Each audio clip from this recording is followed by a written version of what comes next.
The date is October 2nd, 2022. The place, Indianapolis, Indiana. The game, an early season AFC South clash between the Colts and the Titans that, at the time, felt critical for divisional positioning. Both teams entered with just one win apiece, meaning this Week 4 matchup carried more weight than usual. But as often happens in the NFL, the real story wasn't just about a single game. It was about two franchises on the precipice of seasons collapsing in spectacular fashion. Going into that game, the narratives were thick. The biggest headline was the running back showdown, the reigning NFL rushing champion, Jonathan Taylor of the Colts, against the man who held the crown before him, Derrick Henry of the Titans.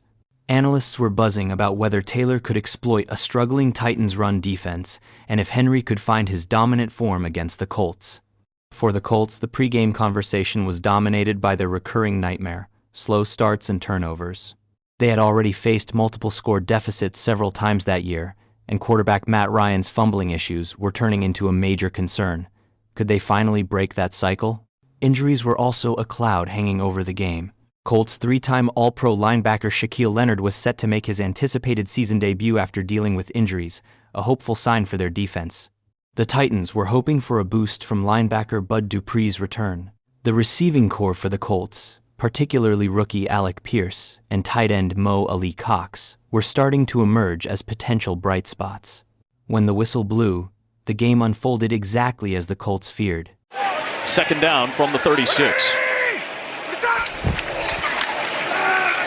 Staying true to form, giving to Taylor. Great penetration up front by Jeffrey Simmons, allowing David Long to come up with the tackle.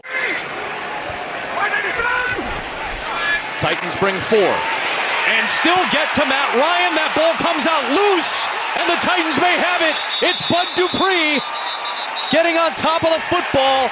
Danico Autry jarred it loose. And Ryan Tannehill is going to take over with great field position.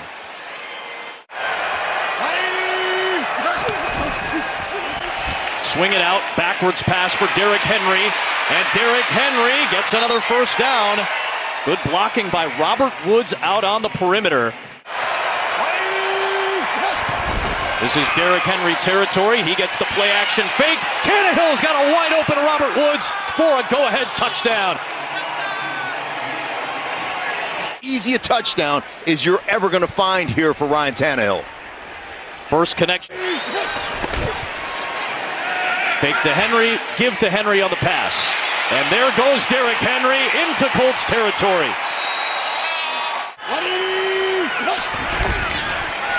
Fake to Henry again, off the play action, and a beautiful lead pass to Chig Okonkwo, the rookie out of Maryland, makes his second career catch. It's designed. Take your tight end out from the fullback position, find a matchup on a linebacker.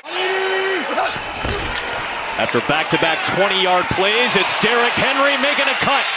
Inside the 5 and in for the touchdown.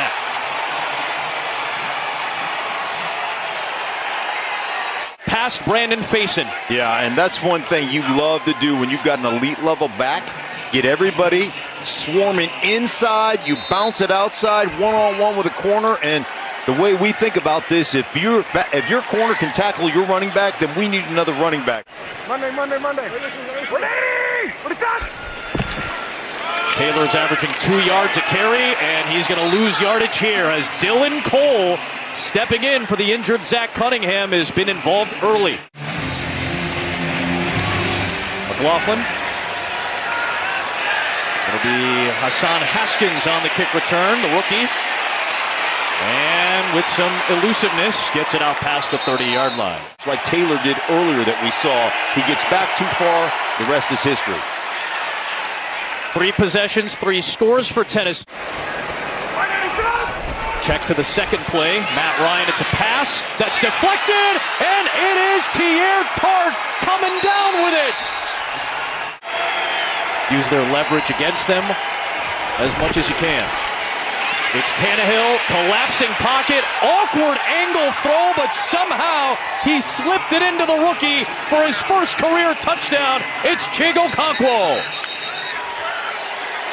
And beautiful touchdown throw. Look at the arm angle right there as he completes that pass for the touchdown. And start throwing the ball with a little more urgency here. Run it with Henry, head of steam, first down inside the 45. We got a ball game halfway through the third quarter. Haskins from the end zone will bring it out. A good alley to get back near the 25-yard line. There is a case in point there, little sidearm sling to Doolin. Back to Taylor, great penetration from David Long Jr.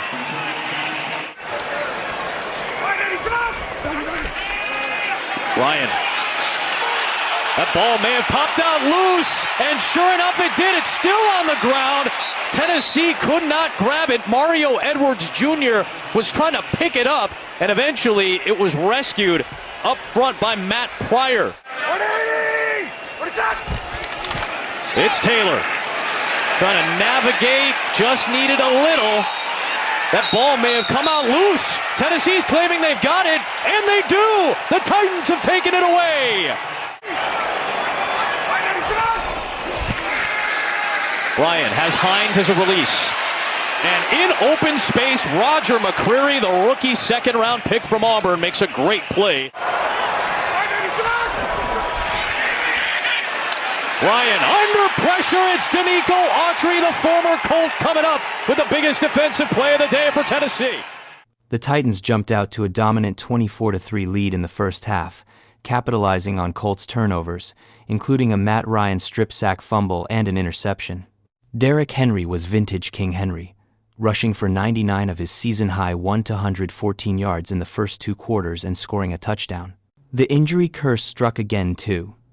Leonard's season debut was cut short in the second quarter after a collision with a teammate resulted in a concussion. Dupree also re-injured himself.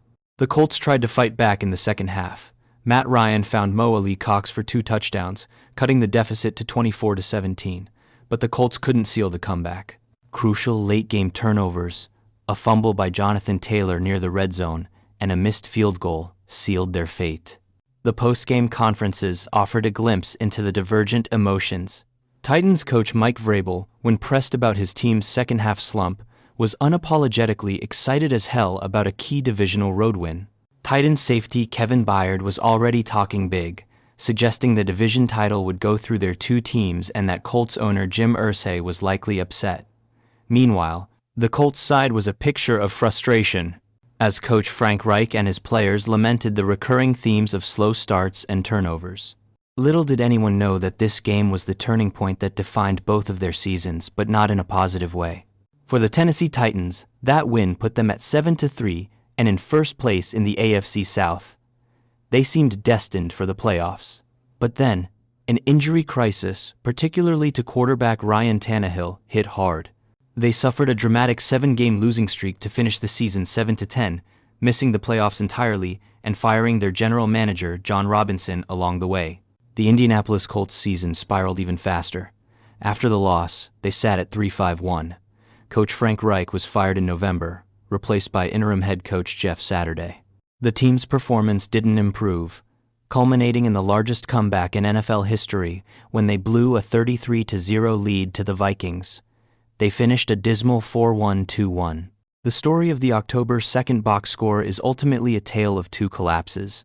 A game that felt like a critical divisional battle ended up being the start of the end for both teams' playoff aspirations, proving that sometimes the most dramatic stories of an NFL season are found in the immediate aftermath of a single victory. Thanks for watching. Like and subscribe.